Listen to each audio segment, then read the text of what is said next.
ನಿನ್ನ ಜೊತೆ ನನ್ನ ಕಥೆ ಒಂದೊಂದು ಸಾಲು ಜೀವಿಸಿದೆ.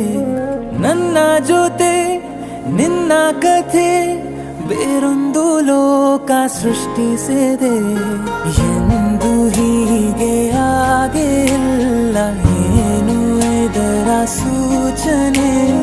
ನೂರು ವಿಷಯ ಎತ್ತರೂನು ನಿನ್ನದೊಂದೇ ಯೋಚನೆ. ಇಬ್ಬರಲ್ಲ ಒಬ್ಬರೀಗ ನಾನೆನ್ನು ನಿನಗರ್ಪಣೆ. ನೀನಾದೇನಾ ನೀನಾದೇನಾ ನಿನ್ನೊಂದಿಗೆ ಈ ಜೀವನ